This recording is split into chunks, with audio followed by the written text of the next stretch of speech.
There's some really amazing luxury cars on the market right now with all this greatest innovation and technology and performance. It's such an exciting time. But buy the wrong luxury car with one of the worst engines and you can literally experience your budget's version of the Titanic hitting the rocks and hitting the bottom. Whether it's exploding engines, massive leaks, shifting heads, snap timing chains, spun rod bearings, or just engines with extraordinarily high maintenance repair costs, the last thing you want to do is wind up with one of these 5 ugly engines in luxury cars. So I'm going to do you a favor and try to save you some hardships and some hard times and let you in on the little secret of 5 of those engines you want to avoid like the plague. Let's get into it now.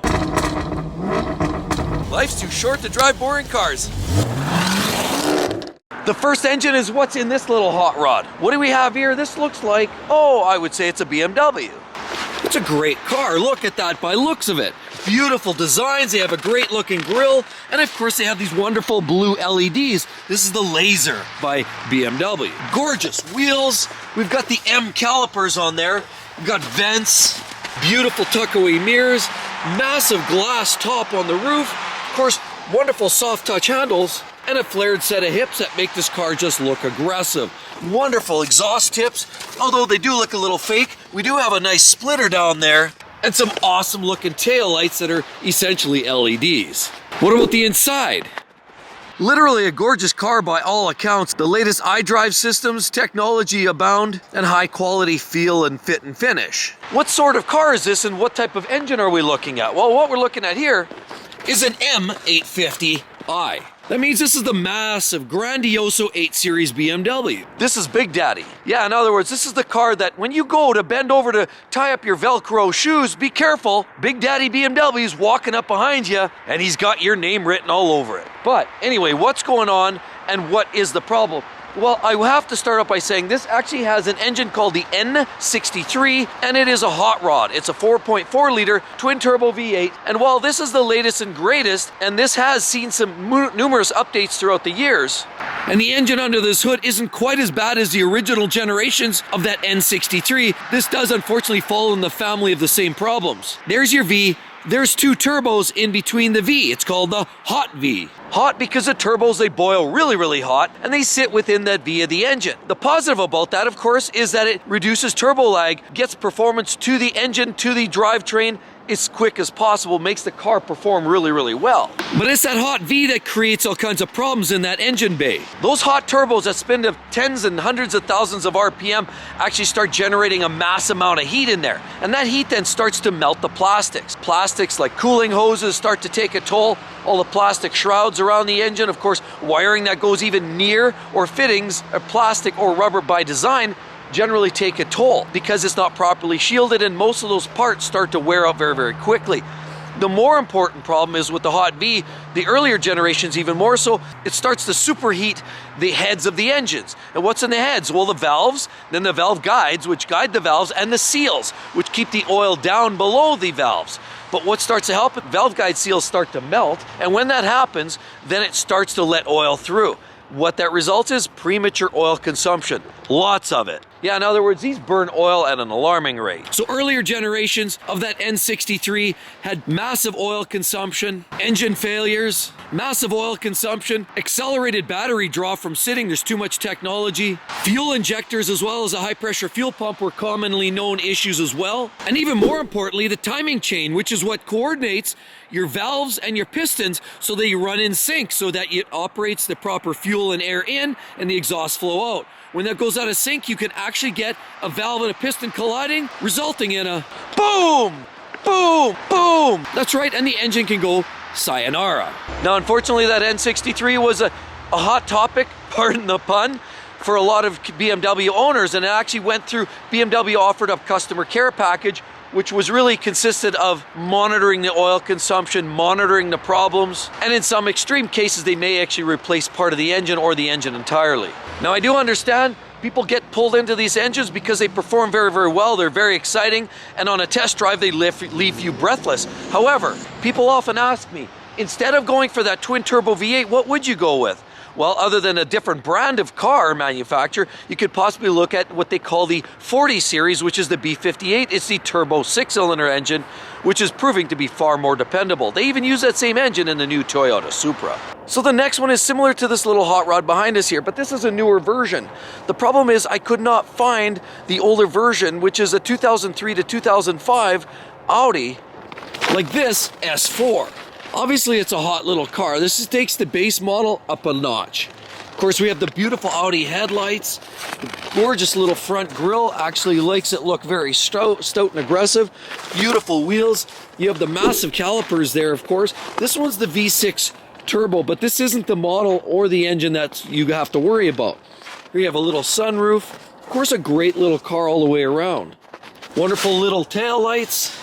And a set of quad exhaust tips on there on this S4. What about the interior? Very well put together. Audi makes clearly some of the best interiors in the business. So what are the specific issues with the S4? Well, we're talking specifically about the B6. Again, as mentioned, up to 05, and that actually has the 4.2 liter V8 engine. And as that 4.2 is a sweetheart when it's running well, the problem is it's very susceptible to significant issues. Direct injection means you can have carbon fouling. There's lots of problems of premature failing of ignition coils, spark plugs, cooling system woes, and electrics galore. But that's not the problem. What's the real problem? The real problem, everybody knows with the 4.2 liter V8 is an engine that's a ticking time bomb. Wait too long, get a little bit of that cold startup chain noise, and it's all over but the crying. Get ready to pay your service manager through the schnoz, because Audi engines don't come cheap, and as a matter of fact, when the timing chain breaks and skips a cog, you can pretty much be guaranteed you're gonna have valve piston smashing, and as a result, a whole new engine will be needed. As great as the B6 Audi S4 is, it's 3 times worse. And the next dud on our list is what's under the engine compartment of this beautiful little black car right behind us here. What is this? Well, first of all, it's an attractive little Euro car. What is it? It's a BMW.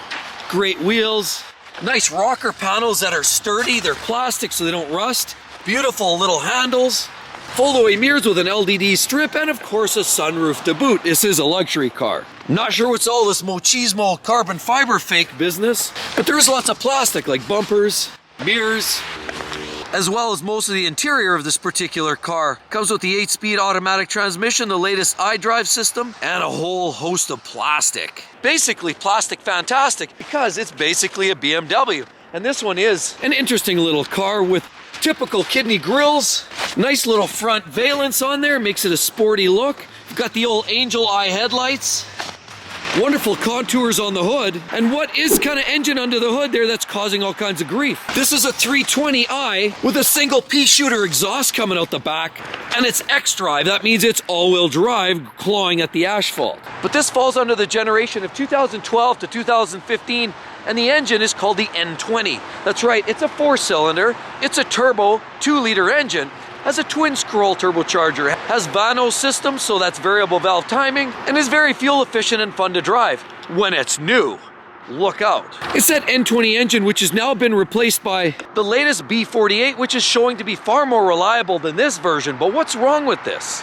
Well, other than the usual gambit of oil leaks coming off the pan, intake manifold problems, turbo boost leaks, Vano solenoids which fail, coolant leaks from every fitting, from electric water pumps, thermostats, the plethora of coolant lines, because they all have those snap together plastic fittings which heat, cool, and then just split and leak. So they're just a bad design overall. Then of course you have the oil filter housing in there, and of course the worst part about that is it starts to leak oil, coolant, or both, and mixes. And even better, it's been known because of BMW's extended oil service intervals for these cars back in the day that they started to suck in the oil filters. In other words, the oil filters would start to dissolve, and then you'd wind up with problems in your oil scavenge system, oil pump system, and just wear and tear to the engine in general. But the real big issue, allegedly, was it had timing chain issues. Again, timing chains, that's the part that coordinates the valves and the pistons to make sure that everything's in sync. Fuel and air in, exhaust on the outside. But there's a lot of stress on the timing chain, and the ramps would crumble on early generations. When they did, this timing chain would skip a cog, and we know how that story ends. Boom! Now you have yourself a $10,000 boat anchor under the hood. And the worst part is, because it's a base entry-level BMW, the 3 Series with the lower level engines, often these would fail after a few years. They've depreciated to nothing, and you'd wind up having to dole out significant repairs for new engine or rebuilds. Even if the car was only worth $10,000 or $15,000, you're often underwater. Just a horrible design, that N20 4-cylinder engine of this generation. This is the next one that has a seriously problematic engine. What is this? SUV. It looks like a Mercedes. That's right, it carries the M156. That's right, it's the 6.2 liter V8. It's naturally aspirated. Lots of problems though. I mean, these SUVs were very versatile. Usually it says a 6.3 on the side, but it's actually a 6.2 liter V8. Now this one's an ML500 and it's fakely badged as an AMG, but in this generation you can get the ML63 AMG, which has the M156 engine in it. Well, what kind of problems did you have in that one? And clearly it's one that you need to avoid. It's one of those engines that people loved. But honestly, you had issues with premature cam wear, and the lifters were made out of iron that were too soft and they would prematurely wear. There was a potential lawsuit for that as well. There was other issues with the head studs actually snapping off, breaking, and the head shifting, and then you get coolant in the engine and in the cylinders, essentially, for lack of a better word, wiping out the engine. So the M156, great in some of the hot cars. You can get it anywhere from 450 horse all the way up to 507 horsepower, and it ran from 2006 to 2011, but it's definitely one you're going to want to avoid. And this car here represents another car in the line of problematic, actually catastrophically failing type engines. And what we're looking at here is obviously a BMW. Right there, as you can see, and it's still got your classic kidney grills, you've got your angel eyes, and as well, you've got a great little front spoiler there that makes it look very sporty from the front end. Beautiful calipers and wheels. Of course, you have also this great little vent system, tuck-away mirrors with LED strips, and a sunroof on top. This car is a coupe, obviously, and in the newer generations, it's called the 4 Series. This is a 435. LED taillights. One and as well 2 tips. Beautiful plastic finishing around the base. There's definitely no doubt they have a great look to them. Inside, they also have a very, very attractive interior and the latest iDrive system there with heavily bolstered leather seats. This car is the later version, the younger brother of the car I'm referring to. This one has the N55, which is a single turbo engine, twin scroll though. And the one that's a real problem is the older brother to this. It was generation 1 turbo 6-cylinder engine, and it was the twin turbo. You could either get in a coupe or a sedan, both labeled 335. In this generation, they all of a sudden revamped it and went to a coupe being the 435, the sedan being the 335. But at the end of the day, it was the earlier generation of the 6-cylinder 3-liter engine making about 300 horsepower that was the real problem. So what kind of issues would you expect from that N54? I mean, I personally owned one. I mean, where do you start? From day 2, the time that you buy the car, it's literally like stepping in the boxing ring first round with Mike Tyson. There's a massive barrage of shots coming at you. Left, right, left, right, left, right. You don't even know which way is up anymore. It's just a hit and a hammering of problems. From a faulty high-pressure fuel pump is one of the big issues. Injectors that are also a problem. Very, very expensive because they're direct injected. You have the wastegates on the turbos down on this side here. They start to rattle, particularly when you turn the car off. You need to get that little clink, clink, clink noise. Up here you have the infamous oil filter housing leaking issue, oil, coolant, or even just mixing. And I had that problem too. And it's not just as simple as replacing it. You actually have to remove the intake manifold, pull it off to the side to get at one of the fastening bolts to properly change the seals on that oil filter housing. It's a very costly job. Turbos are common. The water pump and thermostat, underneath there you have to jack the car up, pull a belly pan, water pump thermostat, about $1,200 all in for those parts, and about 7 hours on your driveway to try to fix that. Or $1,000 in the BMW service center to get it sorted for you. We also won't mention about boost leaks, the point that you had to change those little O-rings on each cylinder on the intake manifold because they'd get dried up, brittle from all the excess heat. Then we talk about all the coolant leaks. I had so many coolant leaks with mine. My car only had 60,000 miles on it, and I had to change virtually every single fitting and component within the cooling system of these particular car. It's just a mess. I know, and everybody on the line who owns a N54 is going to say, hey, but it's the tuner special. It's the bulletproof, it's the modern BMW 2JZ engine.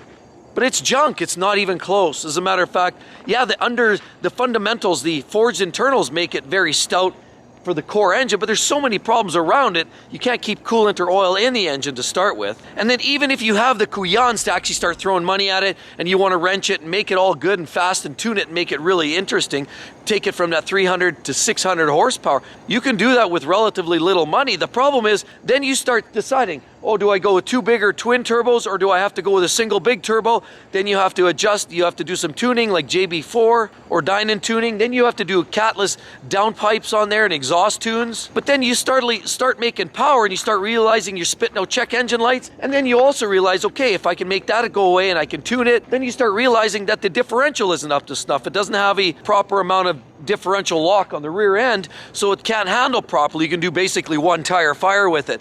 So once you start tuning it, you have to put more money and more money and more money and more money. And all I can say is don't even bother, save your cash and just buy something better. With all of that said, check that out. You're gonna love it. That's actually this year's 2023's best cars, most promising cars on the market this year. Check it out. You're gonna love it. Stick around to the end. It's a great video. Hope to see each and every one of you on the next one. See you real soon. Bye-bye.